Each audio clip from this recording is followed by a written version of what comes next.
Hi, I'm Isabel Parra, and this is Adding Vectors Algebraically. For this lesson, you will need a basic knowledge of trigonometry, geometry, algebra, and vectors. Due to time constraints, I prepared the calculations ahead of time. Let's begin.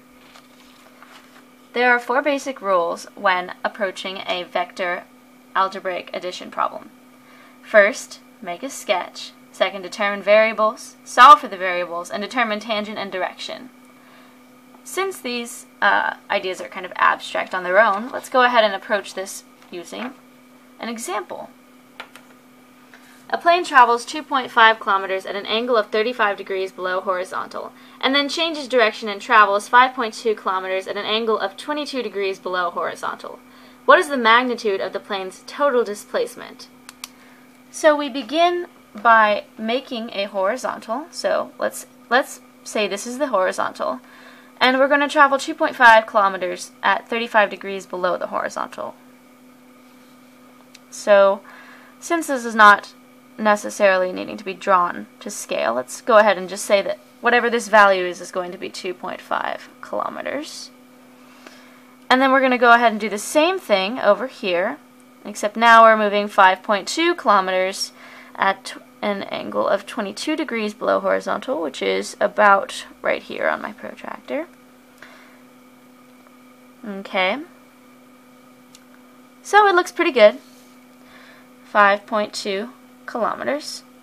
So now we can go ahead and say graphically that this is the y-axis that we want to know, and this is the x-axis.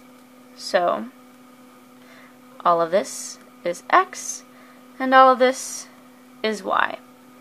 So as you can see, we already have this angle right here, which is 35 degrees, and we have the angle of 22 degrees. So we've already kind of created our own separate parts of the problem, which are both right triangles, since this is a horizontal that they are below. Alright, so now we can begin to solve and create this giant sort of triangle. Okay, so we can go ahead and see that this y-axis is actually split into 2 parts. The first component is part 1 of our problem. So we know that we're going to need this value, which I'm going to name R1y. We're going to need this value plus another value, which is going to be this one, and I'm going to call this R1x, R2y, excuse me.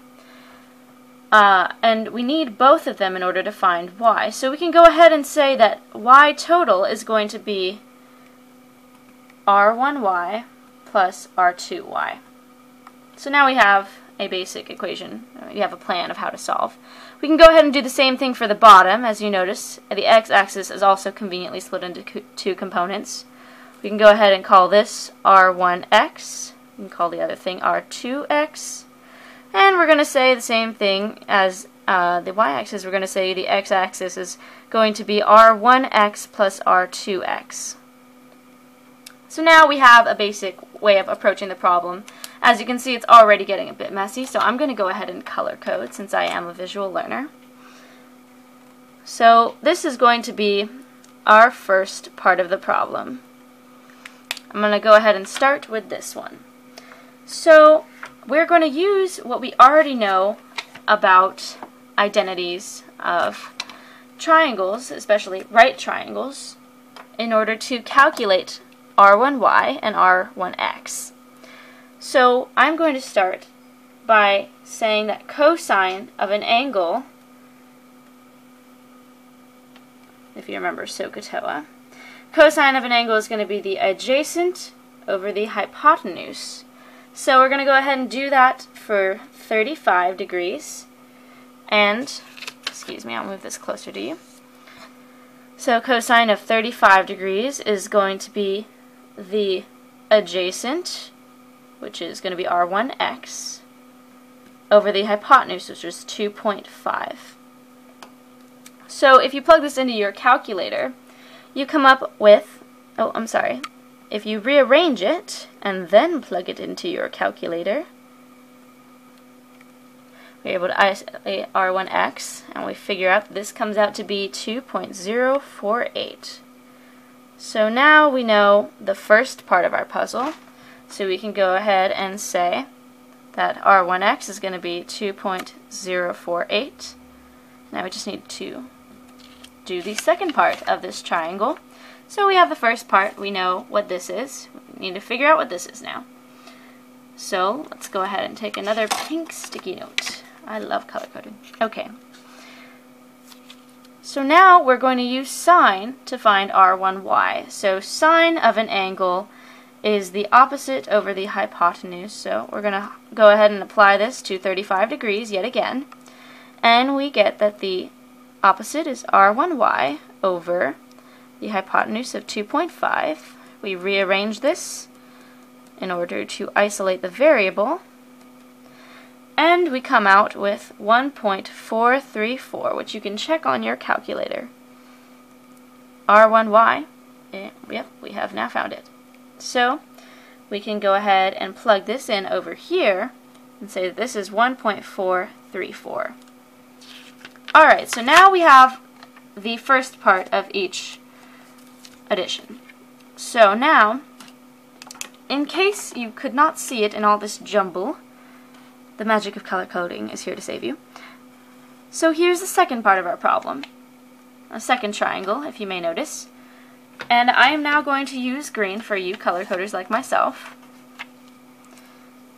Alright, so we're going to do the same approach. We're going to do cosine of an angle, which is the adjacent over the hypotenuse. So we're going to do cosine of, now we have 22 degrees, equals the adjacent, which in this case is going to be R2X, over the hypotenuse of 5.2.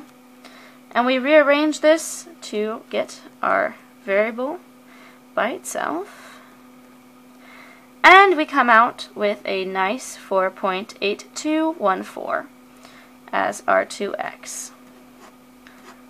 Okay, so now that we know R2X, we can go ahead and put this right in here, and the solving for the entire x-axis.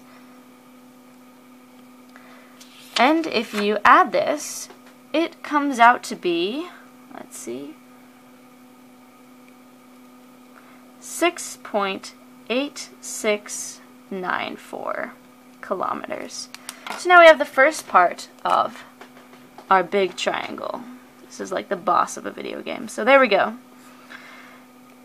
Alright, so now we're going to continue on this same little green triangle, and we're going to do now sine of an angle, which, as you know, is the opposite over the hypotenuse. So we're going to do sine of 22 equals R1Y, oh sorry, excuse me, R2Y over 5.2. If we rearrange this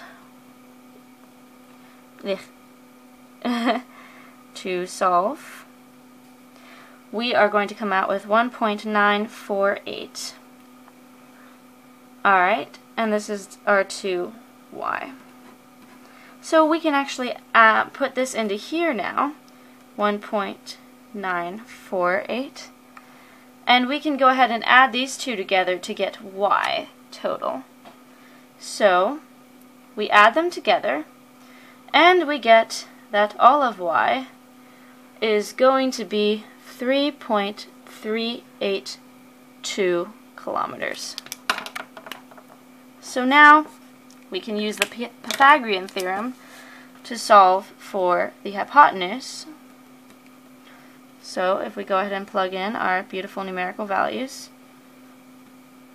6.8694 squared, this is 58.626. Get the square root of that because of the c, and we end up with 7.657 kilometers equivalent to c. So now we know the last side. Now we want to calculate this angle right here.